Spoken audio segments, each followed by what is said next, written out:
All right, hello. Let me just do a brief introduction and then I'll get right into it.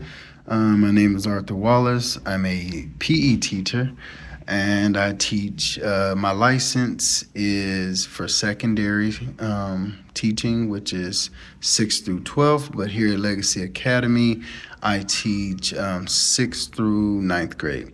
Okay. Let's just jump right into it. Let's see.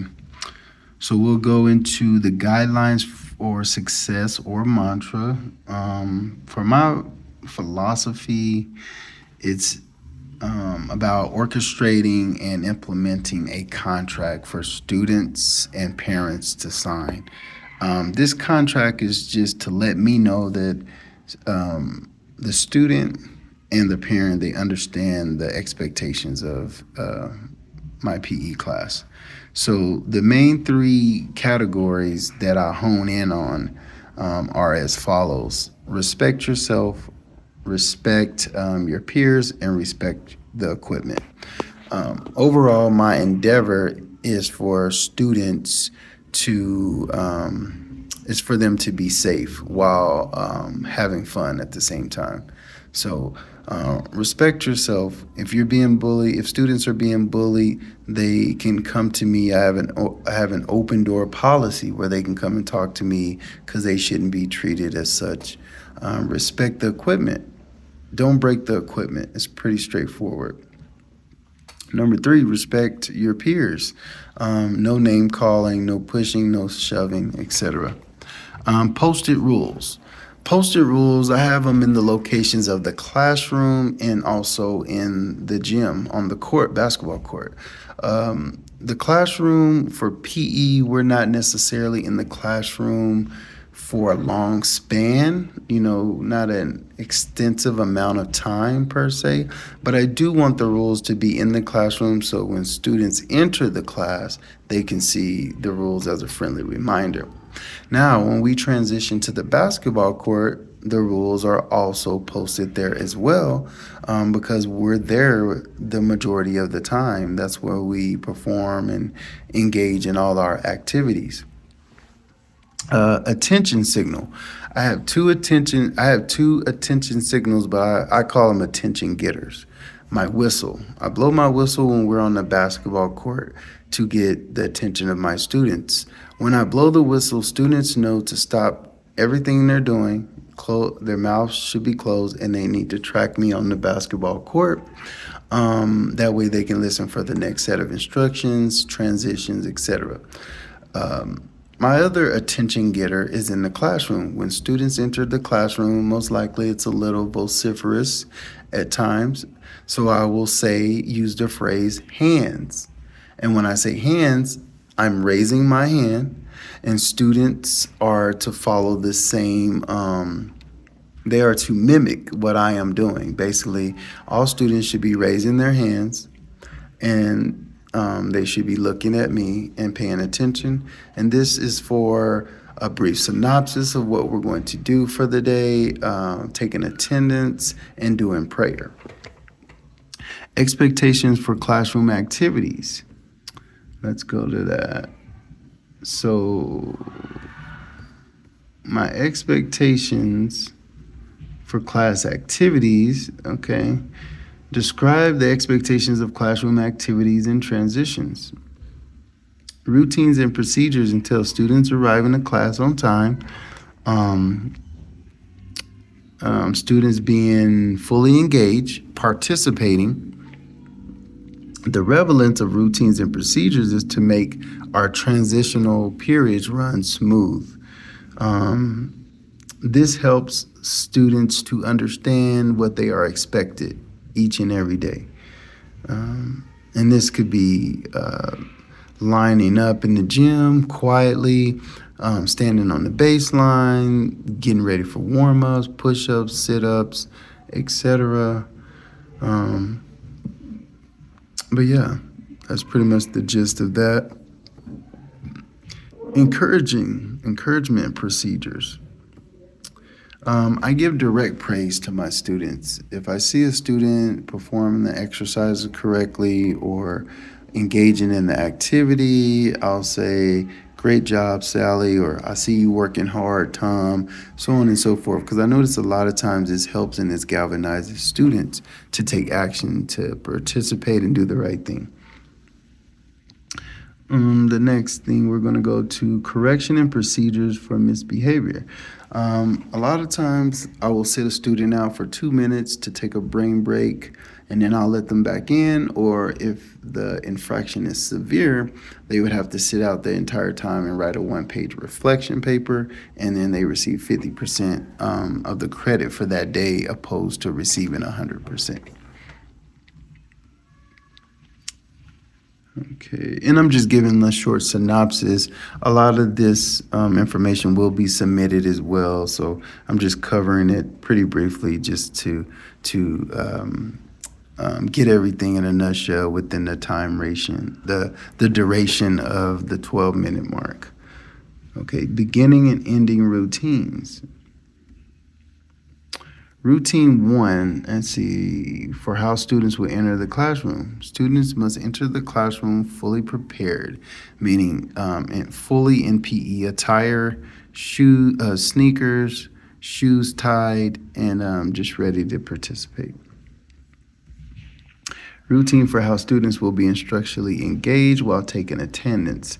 As before as my attention getter or attention signal, I use the word or the phrase hands, and students are solely focused on the lecture and or the instructions for the day and attendance.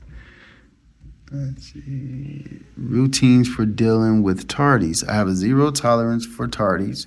Students will be sent to the office if they are tardy. If they accrue more than 5, then they will serve a lunch detention. If it exceeds past that, then students will serve an after-school detention. Routines for dealing with students who come to class without necessary materials. So the necessary materials to be successful in PE is just fully to be dressed out and to participate and give effort. So if they come to class and they're not dressing out and suited up for PE, they will sit out and write a 1-page reflection paper about how they can be better prepared, so on and so forth, and they will receive 50%. Routines for dealing with students returning after an absence. So when students return from an absence, their job is to address me with the absence and or the day that they missed, and they can do extra warm-ups to accommodate the grade that they received on the day that they were absent. Like, for example, if students had an absence excuse, I give them 50%. The next following day, when they come to class, if they complete the extra warm-ups, that 50 turns into 100. Right. Routine for wrapping up at the end of class. Collectively, students must clean up together before I release them to go dress out. Students line up by the stairs, which leads to their dressing rooms, locker rooms, things of that nature. So once we clean up fully, then students are released at the end of the day. But they are released 4 minutes early. And what I mean by that is we have 1 minute for cleanup, and the other 3 minutes is for them to dress out and get to their next class on time. Dismissal, I think I covered that. Students wait by the stairs after cleanup, and then once the gym is completely clean, then they are dismissed. Procedures for managing student work. Procedures, let's see. So to manage students' work, extra warm-ups, as I addressed before, a written paper, things of that nature. But it's solely focused on me helping aid them towards autonomous behavior. If they know they were absent on a certain day, it's their job to ask me, like, hey, coach, can I do extra warm-ups? I was absent, so on and so forth. But this is for the classwork and homework that they need to make up so they can complete it. Procedures for collecting completed work. Students can turn in a written assignment, handwritten, hand delivered, or they can send it to me via email. Procedure for keeping records and providing feedback. Every quarter, I provide students with a physical fitness test to test for strength, right? So, first quarter, for example, a student might have been able to only do 5 push-ups. The second quarter, it gets a little harder. I'm expecting you to do 10, so on and so forth. So it's a building process. But these are kept in a portfolio. Students can also see these so they can see that they're getting stronger. And also, these are kept for my personal use for formative and summative assessments.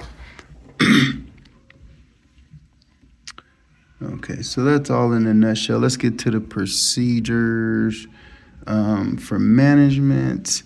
Let's see. Routinely independent work is mandated as we do our warm-ups, which involve students working at their own pace individually. The students know that independent work, they know what it looks like. We do this every day, so it's rote learning, replication, and repetition. Anything we do that entails exercise, obviously students are doing the push-ups by themselves, sit-ups by themselves, so on and so forth. And I also practice what this looks like. So I'm very hands-on and tactile. So I use a lot of demonstrations. I'm doing the warm-ups with them. I'm like the stretching, so on and so forth, to demonstrate the correct form. All right, lastly, how does your classroom display respect? So,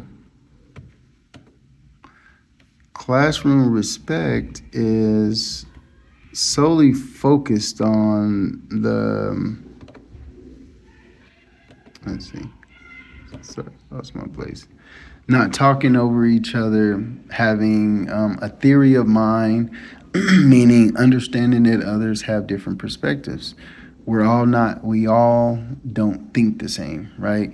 And when students understand that others have different perspectives, they value their peers' opinion more, right? So not talking over each other, raising their hands, being amiable towards their students, being friendly. And then having respect just for other cultures and languages. We explore different units, like, for example, pickleball. We explore units where the sport is not, where it wasn't founded in the United States. So this is an educational moment, teachable moment, coachable moment for students so they understand that other cultures do exist. Other sports do exist that's not tailored to the United States. And then also that gives other students the opportunity to engage and feel comfortable because I teach in a diverse setting. How do you monitor and model respectful talk? I lead by example. Before we have discussions, I reiterate how we use our manners, raise our hands, talk, perspective taking. And I also go over, we talk about the power of the tongue. The power of the tongue is not using it as a weapon. That means picking on other cultures, picking on other just students in regards to just bullying, so on and so forth. So it's having respectful talk is what I call it. How do your lessons acknowledge students' backgrounds and lives outside the classroom? So we do a lot of think, peer, share activities briefly. This is where students share what sports they like to play, where they're from, what exercises they like to engage in, so on and so forth. Describe how you create a pleasant, inviting atmosphere where students feel safe. For starters, I greet all students with a smile, right? I mean, when you walk into a place where you feel welcomed and wanted, it helps students to become comfortable a lot quicker. How do you make learning accessible for all students? I make learning accessible by going around the class asking students what exercises they enjoy doing the most, Um, Once I get about 6 exercises that are pretty much prevalent around the classroom, I incorporate those into the warm-ups. So this makes, students feel more comfortable. Like, oh, he's doing an exercise that I done in Germany, or so on and so forth. So it's always about galvanizing the room to be mindful of other people. Okay, describe how you modify furniture arrangements. So I haven't gotten the chance to do it this year, just due to the low budget of the PE environment, or circumstances for the school, if you will. But my ideas would be to use medicine balls for places for students to sit, because they're mobile. They can move, they can bounce around. These could be used as fidgets, if you will, or ergo seats. They're like spongy and soft, and also a tilt ED plus active seat. So all these seats are like where students can kind of move around. They're mobile, so they can move it and position it in different locations of the classroom. 7, how do you and your students use technology? I use Kahoot for quizzes, exams for studying, so on and so forth. What is the role of students in carrying out routines? Students' jobs are to help to be leaders in the class by showing their fellow peers how to behave properly in class and follow routines, right? Once we are doing with warm-ups, students, I let them lead an activity. Like if we're playing, like I said, pickleball or football, I'll ask a student, hey, who's played this, who's played that? And once they let me know, like if they played the sport before, who's an expert, who's a fledgling individual, so on and so forth, I most likely pick the students who have experience, and I let them kind of play that leadership role. But intermittently, I choose at random different students, so that way everyone gets a turn to be in that leadership role, to carry out the routines. And that's pretty much it. I think I ran over my time, but I hope you enjoyed the video, and have a great day.